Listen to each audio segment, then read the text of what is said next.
Welcome to the Eagle program, and I want to thank you for allowing me to come into your home or wherever it is you may be watching this broadcast.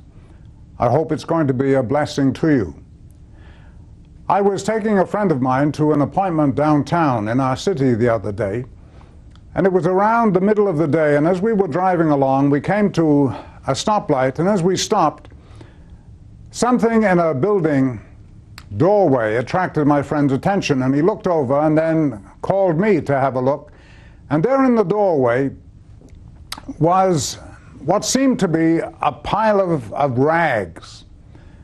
And as we looked at the rags, he pointed out, he said, "Hey, there's a foot sticking out there." And we realized that what we were looking at was one of these examples, hundreds of thousands across our nation, hundreds of thousands of homeless people who choose to live in a situation like that, where there they are in the middle of the doorway, bundled up with whatever gives them protection from the elements. And as I saw that individual, it seemed to symbolize the state of so many people in our time. The rags become a symbol of the things that we allow to cover our lives as condemnation. It may be things that we have done in the past. It may be things that people have said about us, said to us. It may even be the curse of some kind of doctor's medical opinion that comes to us like a death sentence. But whatever it is, our lives seem to be covered with rags, and these rags condemn us. And we are living at a far lower level than we were meant to experience. So I thought, thinking about this broadcast, that this was a crucial area for us to deal with. This whole area of condemnation, where so many people in our lives are quick to condemn us, and they say virulent, vicious things about us. You're never going to amount to anything. You're just like so-and-so. You were never any good. Your past is brought up continually, and you're really shackled from being the person that God intended you to be. Well, here's this crucial message that I believe brings the power of God into your life today. The most popular verse in all of Scripture is John 3:16, and it goes like this. I'm sure many of you are aware of it. For God so loved the world that he gave his only begotten Son, that whosoever believed on him shouldn't perish but have everlasting life. Not many people can go on to the next verse, verse 17. In that verse, this is what John says. For God sent not his Son into the world to condemn the world, but that through him the world might be saved. Now, I take a little license here and change that last word to transform. God sent his Son into the world not to condemn the world, but that through him the world might be transformed. Now that comes with impact into your life just as it comes with power into my own life. That no matter what our circumstance may be, God's power comes there to lift us up and enable us to begin again and move forward so that we can reach new levels, breaking through into the kind of future he wants us to experience. That's the theme of this message, so I ask you to stay tuned. Listen to it, and I'll be right back after the message finishes. Mount up on wings as eagles, run and not be weary. They shall walk and never faint. One of the great inventions of our time is the internet. And yet, as with most great inventions, it has a double edge to it. On the one side, there's fantastic progress, but on the other side, there is a tremendous potential for harm. And I read a story a little while ago about a 19-year-old teenager in Miami who sought to broadcast, to live stream his suicide all across the world via the internet. And so what he did was hook up his webcam to his own particular site, connected it with something called Justin TV, and then he began to tell people why he was going to commit suicide.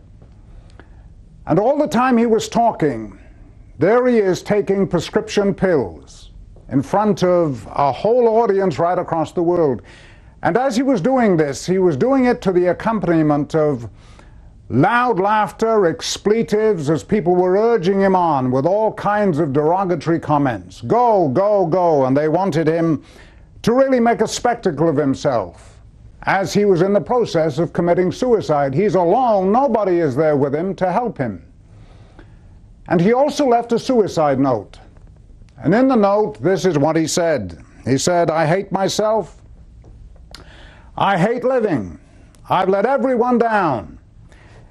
And I feel as though I'll never change. I'm never going to improve. I love this beautiful girl, but I know that I'm just not good enough for her. As I look back over my life really is meaningless. Nothing that I've done seems to work." He says, "I keep trying, and all the time I keep failing."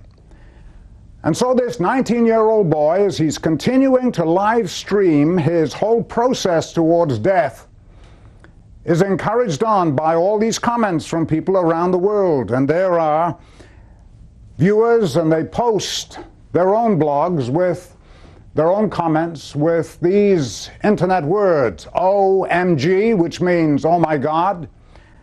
And then there's a whole variety of other individuals who post these words, LOL, meaning laughing out loud, and they are totally derogatory, debasing this guy, condemning this guy as he goes through the process of suicide, and he's pronounced dead 12 hours after he's begun the process of committing suicide.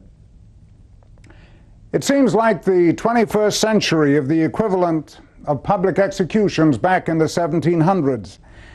And all I could think of in the back of my mind as I was reading this story was that old pop song from the 70s, which was, "Where is the love? Where is the love?" Certainly for individuals like this, the love just isn't there, because there are countless numbers of people who are using this avenue to display their own pain. And they go through the alienation and desperation that emerges from bullying or the lies that come on the internet, destroying countless numbers of career opportunities. Their lives are dead. It seems to me that there's an alienation, there's an aloneness, there's a desperation that's loose in our world, which comes to men and women all the time.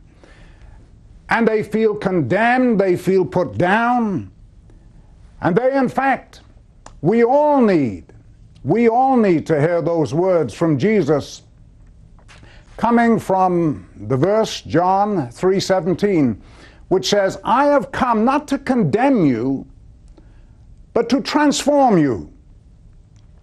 One of the most controversial stories in the Bible, as far as I'm concerned, is in the New Testament, when a group of people come and they bring this woman who has been caught in a highly humiliating situation, and they throw her on the ground before Jesus. And I find it amazing how the Spirit moves within the lives of these New Testament writers, and in certain cases causes them to use extreme detail. Here's one case in point. The writer, John, this is how he puts it. This woman, says these self-righteous individuals who come to Jesus, this woman was caught in the very act of adultery. And as I read it again, I thought, what kind of slimy voyeurs are these people who would stalk this woman until they found her in this highly compromising, humiliating, and for her potentially deadly situation, and then they drag her out in delight for their own amusement, and then they throw her before Jesus. What are you going to do? And they try and trick him in that situation. And I think, what a bunch of salacious slobs, or as the New Testament would put it, they call it, you're a bunch of generation of vipers.